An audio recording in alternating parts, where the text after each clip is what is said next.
You know, I've worked with dozens of orchestras around Europe and around the world in the last 4 or 5 years, and this orchestra was you know on a par with most of those.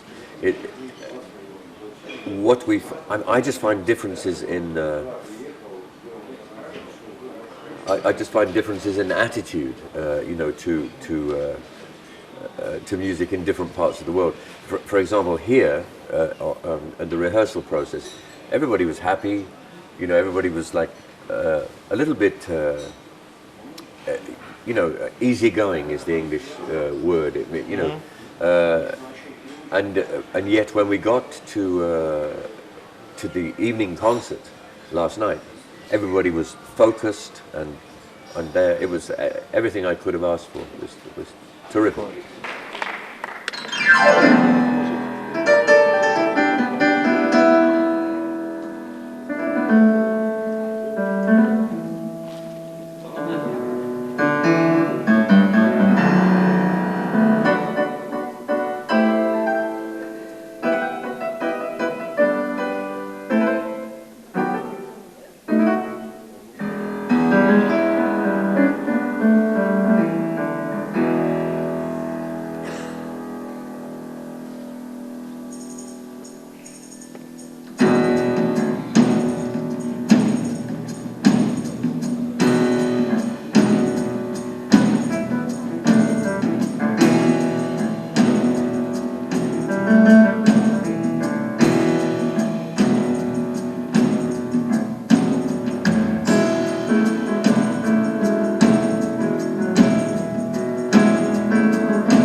So when I was a young man, it was the Russian music, classical music, that really fired me up. You know, Tchaikovsky, Rimsky-Korsakov, and then later when I first heard Shostakovich, which is so full of emotion, and that Russian classical music is it's blood and sweat and tears. It's wonderful, wonderful, marvelous music. Schnittke, yeah, of course, yeah. I mean, there are too many to name, but yes, absolutely.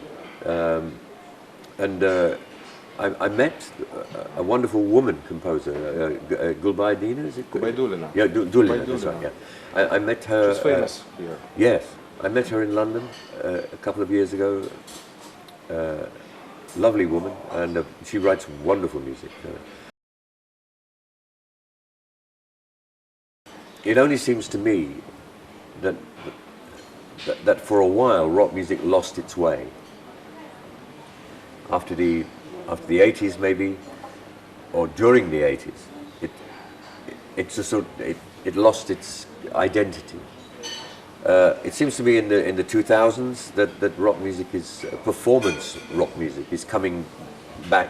Young people are picking up the feeling of playing rock again. I don't know. I don't think rock music as a genre will ever go away, because it's the music of inner cities. It's the music of working class people who just want to party, you know. But the lyrics often speak of the same problems that everybody has. So I think rock music is a valuable force for good.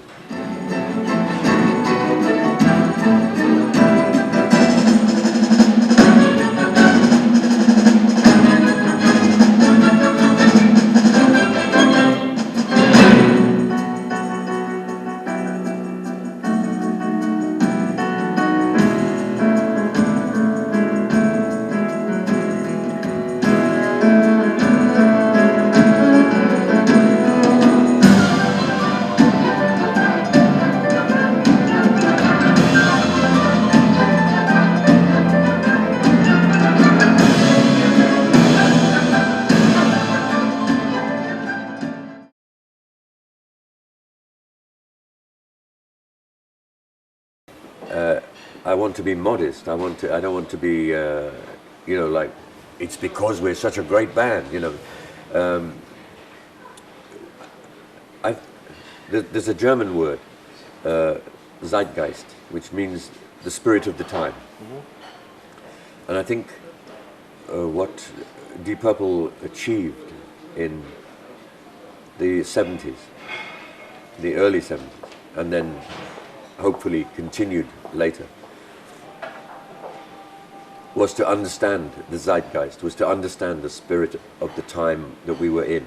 And I think that spoke, because it was about personal expression, it was about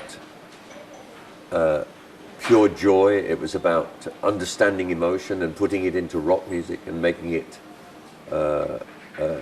speak to young people, or people of our age, because we were young once, So, and I think that it spoke very strongly to people in Eastern Europe and in Russia. It became it became bigger than we were, really. Cult. It became a cult, yes.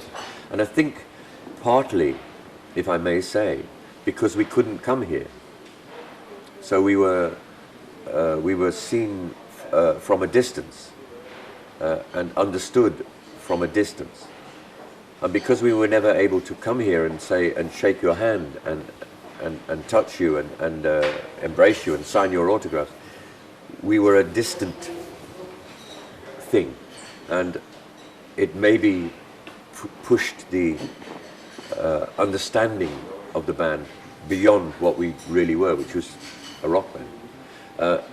When we first came here in the early 90s, the reception from the people was astonishing. And I'm very grateful, for the way we are viewed over here in Russia.